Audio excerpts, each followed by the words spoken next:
రేపు పొద్దున జరిగే ప్రతి విషయంలోనూ వైఎస్ఆర్సీపీకి కార్యకర్తే నెంబర్ 1గా ఉంటాడని మాత్రం ఖచ్చితంగా చెప్తాను.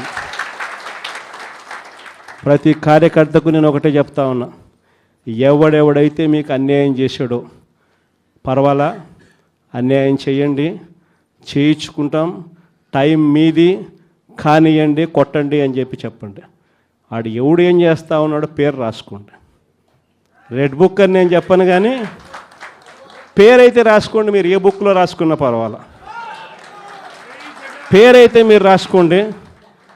దాని తర్వాత మాత్రం అన్యాయం చేసినోనికి సినిమా మాత్రం మనం చూపిస్తామని చెప్తాను. ఆ మనిషి రిటైర్డ్ అయి ఉన్నా కూడా లాక్కొని వస్తా, ఆ మనిషి దేశం విడిచిపెట్టిపోయినా లాక్కొని వస్తా.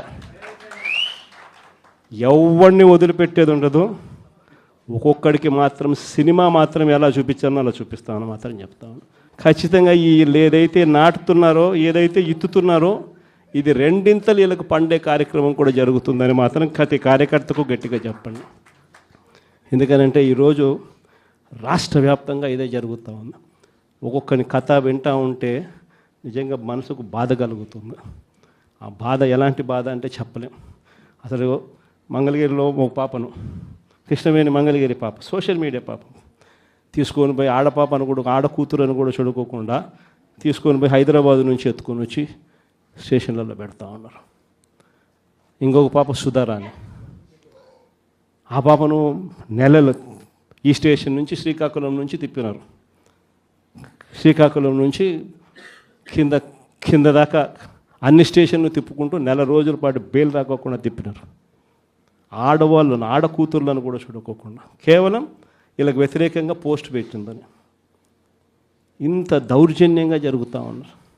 వంశీ అని ఇప్పటికి నెలన్నర అయిపోయింది. ఒక కేసులో బెయిల్ వస్తుంది, బెయిల్ వచ్చిన వెంటనే ఇంకొక కేసు, మళ్ళీ ఆ కేసులో బెయిల్ వస్తుంది, బెయిల్ వచ్చిన వెంటనే మళ్ళీ ఇంకొక కేసు. ఇప్పటికి 11 కేసులు. ఒక కేసు అయిపోయినాక ఒక కేసు, ఒక కేసు అయిపోయినాక ఒక కేసు.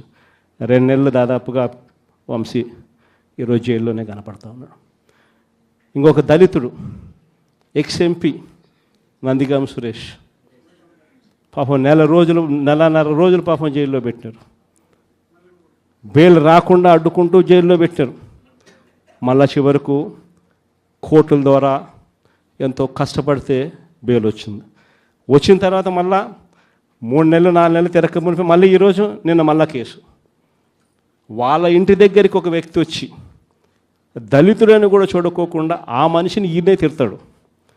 ఎందుకు నన్ను తిడుతున్నావు అని చెప్పి ఈయన ప్రశ్నిస్తే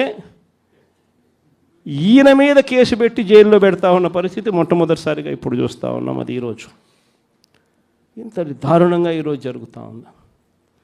ఇలాంటి పాలన చూసిన తర్వాత చెప్తా ఉన్నా, ఆ బాధలో నుంచి చెప్తా ఉన్నా, ఏదైతే మీరు ఎత్తుతూ ఉన్నారో తప్పుడు సాంప్రదాయాన్ని నాటుతూ ఉన్నారు, తప్పుడు సాంప్రదాయాన్ని మీరు చాటుతూ ఉన్నారు.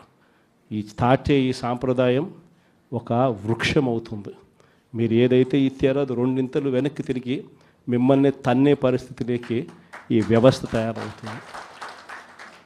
ఇలాంటి పరిస్థితుల మధ్య ఈరోజు మనం అంతా కూడా ఏకమై ఒకటి చెప్తా ఉన్నాం, రాబోయే రోజుల్లో గట్టిగా పోరాటం చేద్దాం. సంవత్సరం అయిపోయింది కళ్ళు మూసుకొని కళ్ళు తెరిచేసరికి. ఇక కళ్ళు మూసుకొని కళ్ళు తెరిచేసరికి మరో 3 సంవత్సరాలు కూడా అయిపోతే దాని తర్వాత మాత్రం వచ్చేది మన ప్రభుత్వమే. మంచి రోజులు ఖచ్చితంగా మనకే వస్తాయి. ఒక చీకటి అయిపోయిన తర్వాత ఒక పగలు రాక తప్పదు అన్నది ప్రతి ఒక్కరూ గుర్తుపెట్టుకోమని ఈ సందర్భంగా కోరుతాను.